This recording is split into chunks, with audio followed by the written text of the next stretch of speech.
na sai mai tambaya ta biyu yake cewa assalamu alaikum wa rahmatullahi wa barakatuh. Wa alaikum salam. Ya ce Allah ya saka wa malam da mafificin alkhairi. Amin ya hayyu ya qayyum. Wa alaikum salam. Amin ya hayyu ya qayyum. Allah ya jikan magabatanmu, iyayenmu da malamanmu duka. Amin ya hayyu ya qayyum. Ya ce malam tambaya ta ita ce, menene hukuncin mutum yana rufe idanunsa yayin da yake yin sallah? Allah ya karbi ibadun malam, jazakallahu khair. Yau da muna fama da 'yan duniya gaba ɗaya a tambaya, shi kawai rufe idansa yake yin sallah shi ma, me dalilin rufewansa? In karatu ya daɗi wannan kai ka ƙara markenan ko ya rubuta? Bai rubuta ba.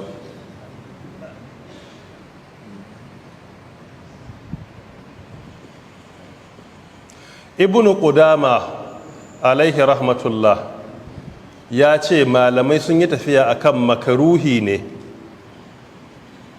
rufe ido a yi sallah, amma sallar ita ma ta yi. Dogaro a cikin almughni nasa a mujalladi na 2 ya yi magana akan hukunce da ya shafi wannan a shafi 30 zuwa 31 zuwa 32 waɗannan shafuffuka kaman guda 3, cewa in aka rufe ido aka yi sallah ya yi, amma makaruhi ne, ba a so a musulunci, ba a so, amma ana so mutum ya buɗe idonsa. Malaman da suka tafi akan makaruhi ne sai suka ce dalili shine abin da ya tabbata a sunna shine ana buɗe ido. Har ma akwai hadisin da ke mana kashedi cewa idan idonmu na buɗe mu daina kallon sama muna sallah muna kalle hadisin da ke cewa la yantahiyanna aqwamun yarfa'una absarahum ila sama. Hadisi na Anas bin Malik iya cikin Bukhari, hadisi na 750, cewa fiyayyen halitta yace jama'ar da ke daga ido suna sallah su daina, suna kalle kaga in an ce karka yi kalle me ake nufi? Ana nufin cewa ashe akwai halin da ke sa a idan ka yana bone tun da aka ce kada kai kalle inda idan a rufe ki ai ba za a ce kada kai kalle ba. Sai suka ce hadisin ya ce kar ka yi kalle kana daga ido. Kula ga wanda suka ce kenan ashe abin da ya tabbata a sunna shine a bude ido ana sallah. Sai suka ce in akwai uzuri ko zarura kamar na ciwon ido, mutum in ya bude idan haske yana marewa sai rufe yayi daidai.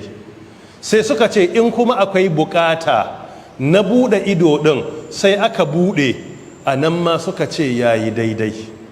Kaman me a na rufe idan sai aka rufe, kaman bukata suka ce kaman kana sallar sai mace ta zo wucewa gaba gare ka da kayan da bai dace ba, kallanta zai dauki hankalinka daga sallar, kuma sun koyar da kai ba zai wadatar ba, sai ka rufe idanka, suka ce yayi daidai. Ko iyalinka ta wulga ta gaba gare ka a halin da zai iya jan hankalinka, ka rufe ido, suka ce yayi. Kula ga wannan sun dogara da wannan hadisi na Anas bin Malik. In zan tuna hatta Ibn al-Qayyim al-Jawziyya rahmatullahi alayhi cikin Zadul Ma'ad a volume na farko daga wajen shafi na 286 har zuwa 290 yayi maganganu akan waɗannan hukunce daga ciki yayi magana akan cewa ya ma halatta ka rufe idon naka in kana sallah in har wannan shi zai baka khushu'i a cikin sallah da.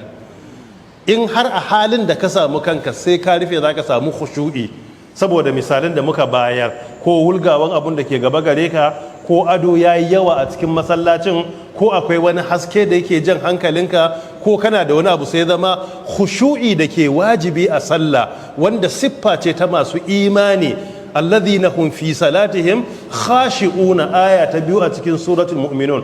Sai ce in har sai ka rufe ka samu a halin da ka samu kanka, yace halal ne ka rufe, bal ma rufewan yafi dacewa da budewa din. Saboda me? Saboda abin da ya bijiro maka. Amma kuma ba a goyon bayan ya zama kullum a rayuwar ka rufe sallah kake ido kake kana sallah, saboda in kai wannan kuma ka koma ibada ta yahudu, saboda a tsarin addinin su ne yake karantar da wannan, wanda mu ba haka aka koyar da mu ba. Ya dace mu yi shi ne in bukata da kama ko a halin darura. Wallahu ta'ala a'lam.